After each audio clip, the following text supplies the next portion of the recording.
Where do you want to be in 5 years? Did you know that I actually do have hair? You and Ashton Kutcher. Okay. But on a serious note, if you want to get ahead in life, you need to invest in the stock market for long-term growth and financial stability. Today, I'm sharing 10 of my highest conviction stocks to buy for the long term. Whether you're a new investor or a seasoned investor, what's the biggest challenge with investing in stocks? Of course, the hard part is which stocks do you buy? We often chase shiny objects like cats with laser pins. Why do we do it? To get rich quick. It's really baked into our brains. It's part of human psychology. But what if I told you that investing doesn't have to be complicated?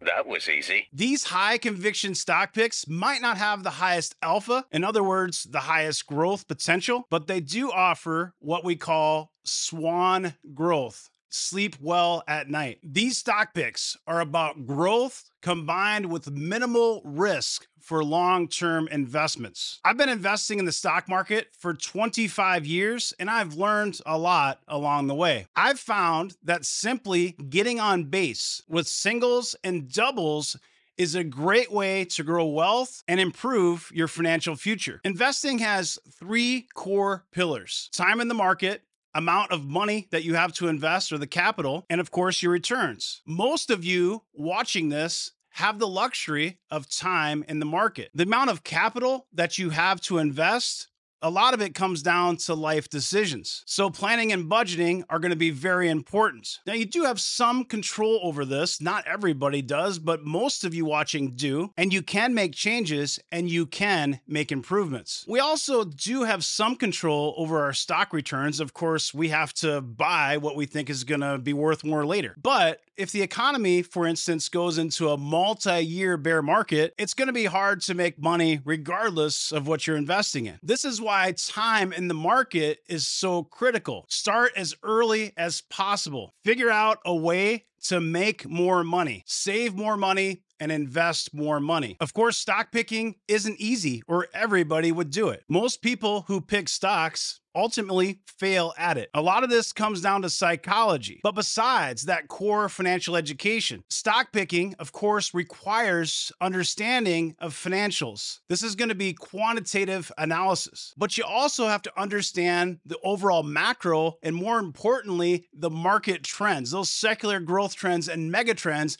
This is qualitative analysis. You also need to understand management and have confidence in that management team. And you have to understand competitive advantage and moat. So I used 4 primary criteria when analyzing stocks for this list. I rank each stock pick as I go through this video. I'll provide you a score between 1 and 10 for each of these 4 metrics. And diversification is important for long-term investing, so you're going to see a variety of stock picks on this list. Again, these stock picks are about high conviction. Companies where I can invest my money, sleep well at night, and have confidence that my money is going to be worth more later when I need it. So this is about simplifying investing with minimal stress or worry. Without further ado, here are 10 high conviction stocks for long-term investing.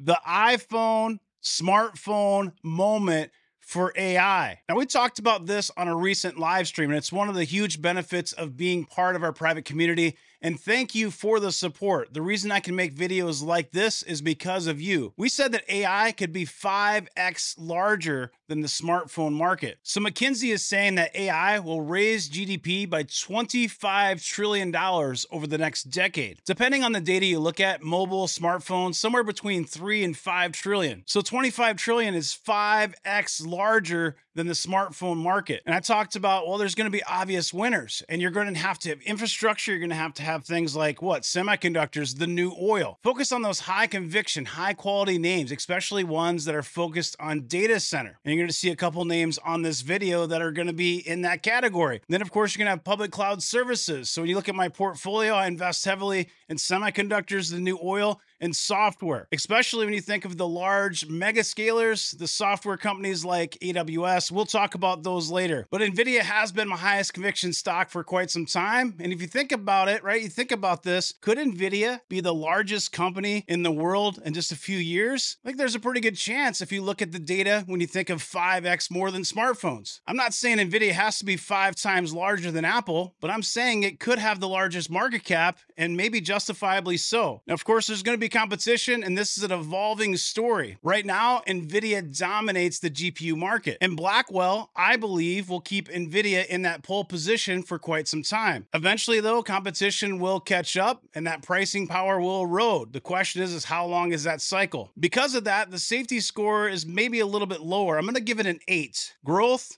the numbers are out of this universe. I've never seen anything like it in my 25 years investing. Right now, the growth is a 10. In fact, it's the only stock on the list today that's going to get a perfect 10, for growth at least. Moat, 10. Management, Jensen Huang, you already know, it's a 10.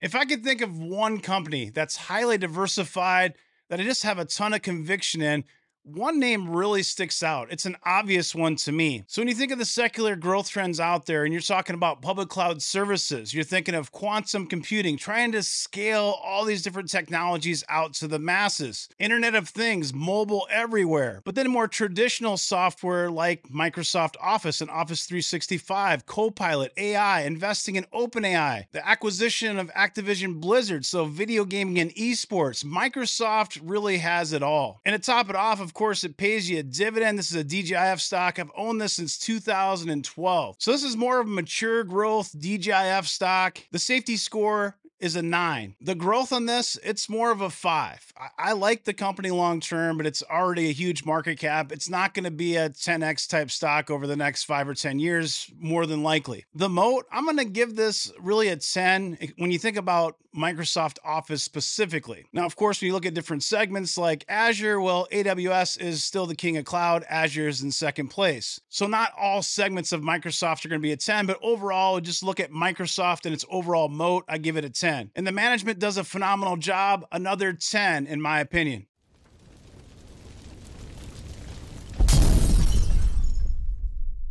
Now, I like Amazon for a lot of the same reasons that I like Microsoft, especially when you think of AWS. Amazon is still the king of cloud. Amazon obviously getting more into AI with Bedrock, quantum computing. Of course, you have the traditional Amazon retail business, which maybe isn't as exciting as AWS, but really, if you think about it, it has a significant moat as an e-commerce retailer. And Amazon really does have its hands in so many different pots. Another one that really could be considered basically a technology ETF in itself. And I think Amazon has a lot of opportunities down the road. You think of moonshots like maybe robo-taxis, drone deliveries, and much more. And on top of all this, the advertising segment has become that second cash cow behind AWS. AWS, Amazon Web Services, is really what made Amazon what it is today. That's been the cash generator to help it grow its infrastructure and its business, logistics network, and so on. If you look at the advertising segment, though, it is significant and growing quickly. In fact, more advertising revenue than YouTube. I give Amazon a safety score of a 9 because I think the company is going to be around for many years. Growth, I'm going to give it a 6. The moat, another 10, and management, another 10. Now, you might not agree with that because Bezos is no longer the CEO. But if you understand the history, the background of Amazon and Andy Jassy, the current CEO, you'll know that he was really the mastermind behind AWS, and I have a lot of confidence in this management team.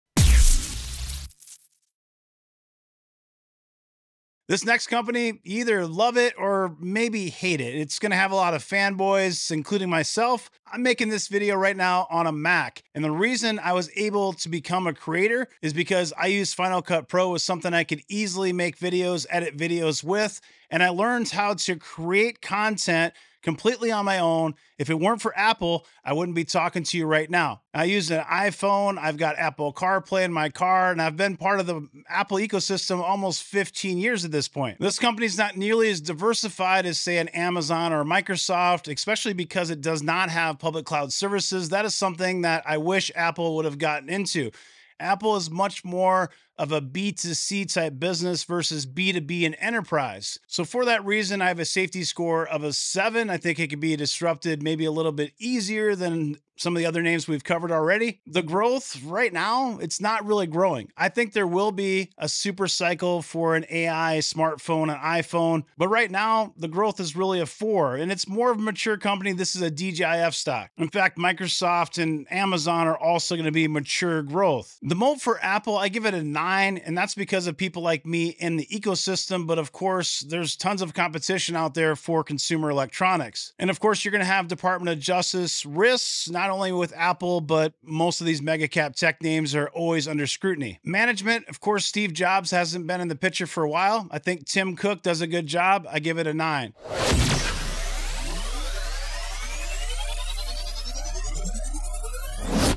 Now, earlier we talked about investing in companies that are going to be part of that infrastructure for AI and really the secular growth trends we talk about, the new oil. Of course, we already covered Nvidia. Second best, in my opinion, is going to be AMD Advanced Micro Devices. AMD is coming out with new chips, starting to compete more with Nvidia. I believe that longer term, AMD is going to have 15 to 20% of this market. The safety score, I'll give it a 7 because there is a lot of competition in this space. I do think that AMD is going to do well. Growth, I'm going to give it a 7, but that's really factoring in some future growth because really it's not growing at much of a clip right now. The moat, I'm going to give it a 7. Again, competition. In management, Lisa Su, if you look at this company, it was a penny stock, completely turned the business around, a 10. Next, we've got Alphabet. Of course, that is the parent company, a conglomerate that owns Google, and the ticker is GOOGL that I own. Now, at its core, this is a digital advertising business. The reason I have conviction in Google, there are a few different reasons, but one of the primary reasons, honestly, is because of YouTube. I don't see YouTube really going anywhere. And also, of course, Google. I mean, it's a verb, right? I'm going to Google something. That is the dominant search engine, and it does have a moat. So when you look at moat-like quality in a business, I mean, YouTube and Google search to me have very strong moats. Of course, another big part of Google is going to be public cloud services. I think there's a lot of room for growth. That is in third place behind, of course, AWS and Microsoft Azure. And Google's also involved with quantum computing and many moonshots as well. The safety score, I'm going to give it a 6, and I probably could give it a little bit higher. I'm going to give it a 6 because of some of the issues the company has had. For example, botched AI releases, some of the employees complaining about the work culture, maybe a little bit of the wokeness of the company as well. That's going to bring that safety score down a little bit. Growth, I'm going to give it a 5. This is another mature growth company. Moat, I'm going to give it an 8 because, again, primarily Google search and YouTube. And the management, I give it only a 6. I think the management could do a little bit better job. Now, since I've recorded this video, Alphabet Google reported earnings, and now Google is paying a dividend. Let's stick with semiconductors, the new oil. Now, instead of fabless semiconductor companies like the other two we already covered, Lam Research is going to be a semiconductor equipment manufacturer. This is one of my favorites that I've owned for many years. This is going to be a DJIF play, $14.3 billion in revenue. The company's spending $1.7 billion in R&D, and you might be surprised it has over 17,000 employees worldwide. And you can see on your screen 14 primary locations all over the world. I'm going to give Lam Research an 8 on the safety score. Of course, there are other semiconductor manufacturing companies like KLA, Tokyo Electron, Applied Materials, ASML, and so on. What I like about this business is a significant part of the revenue is actually recurring revenue. A lot of people wouldn't realize that unless they dug under the hood. Growth, I'm going to give it a 5. It's got solid growth. It's more of a DJIF. Moat, I'll give it a 7. I do think this company will be around for a long time, but of course there are other companies that can compete. And then management does a great job. The company's been around since 1980. I give them an 8. Now, I've got 3 more stock picks, but before I go on, I want to remind you that you should do your own research, do your own homework, and have your own conviction in these stock recommendations. I bring new videos to YouTube every single week with the goal of helping you be a better investor. So subscribe to this channel for better investment insights, and make sure to click that bell for notifications so you don't miss any new videos as they release. Next, let's talk cybersecurity. Now, obviously, I had enough conviction in CrowdStrike to make a custom sign, so I have to include it in this video. So when you think endpoint security, now this is going to be niche and it's software as a service. You look at the leaders up in the top right there. You've got CrowdStrike, Microsoft, which is also on the list, and then SentinelOne. But you can see CrowdStrike is the furthest right in vision and the highest in ability to execute. This is best of breed endpoint cybersecurity. I've been long on this since the IPO in 2019, and I think the company is going to continue to do well. The safety score, we'll give it a 7 because, of course, there is competition, as you just saw. Growth, this is a solid 9, and this is growing into profitability as well. The moat, we'll give it a 7 for those same reasons. Of course, there's competition, and they have to compete against the big dog Microsoft. Now, you guys probably already know this story, but SentinelOne, I do like that company, but it's much more focused on SMB, small and mid-sized business. When you think of enterprise, CrowdStrike has the ability to compete and beat Microsoft. SentinelOne, the CEO even admits that they have a challenge doing that. Now, I think SentinelOne will get more into those larger enterprises with time, but right now, CrowdStrike is going to be your huckleberry. I didn't think you had it in you. I'm your huckleberry. And CEO George Kurtz does an amazing job. I'm going to give the team a 10 for management.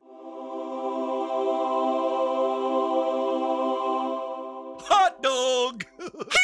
It's hard to make this video without including Costco on the list. Now, I remember the first time I visited a Costco. Within a couple of weeks, I invested in the stock, and this was many years ago. My family does the majority of our shopping at Costco, especially our groceries. Not only does Costco give us a much better selection than the local supermarkets, of course, it also provides tremendous value. And you see jokes online about the $1.50 hot dog and how they're never going to raise the price. I mean, they've had that deal for almost 40 years. Since 1985, it's been $1.50 for a hot dog and soda. Hot dog! Bruh. But in all seriousness, Costco is one of my favorite companies. It has 800 warehouses across 14 countries at this point. You might be surprised too, Costco employs over 300,000 people. And of course, as you can see, the majority of the locations are in the United States, 591, 134 of those are in California. But Canada has 107 stores, which you may be surprised to hear. Mexico's got 40, the United Kingdom has 29, Japan has 32, Australia has 15, Taiwan has 14, South Korea 18. And I think Costco will continue to grow internationally. Now, of course, Costco is not really a growth stock, it's more of a DGIF. So it's not going to provide high growth necessarily, but I give the safety score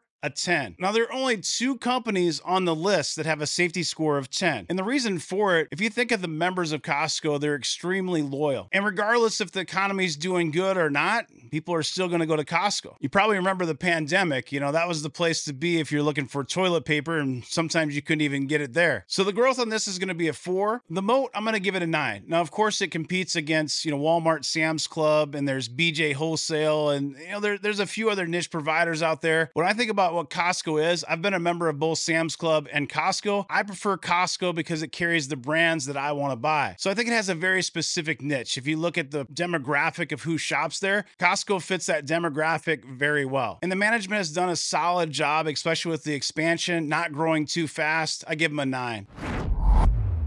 Broadcom is one that I've called an under-the-radar AI stock. The company has really been strengthening its position in AI, and when I think of Broadcom, especially in the AI fabric, but really improving hardware offerings and diversifying its product lines. This stock does pay a decent dividend, and I classify it as DGIF. And what I like about Broadcom is it's very diversified. They've acquired a couple of different software companies over the years, including CA Tech. So you can see on your screen that lighter blue color is going to be semiconductors. The darker blue is going to be infrastructure software. So this has a nice blend of semiconductors and software. And this is a company that has its hands in a lot of different pots and really gives you exposure to multiple different secular growth trends. I give the safety score an 8. Growth, Pretty solid, an 8. In fact, 8s across the board, solid management and moat. Don't leave yet. You're going to want to hear this. Now, we just covered 10 stock picks. I have a top 25 high conviction stock pick video. It actually has 32 stock picks total. You can go watch that video right now for free with a 1-week trial to Elite. Head to patreon.com/firedupwealth and join the free trial to Elite and watch the video right now. Thanks for watching. If this is helpful, make sure you subscribe, drop me a like and comment. Have a great rest of your day. Take care.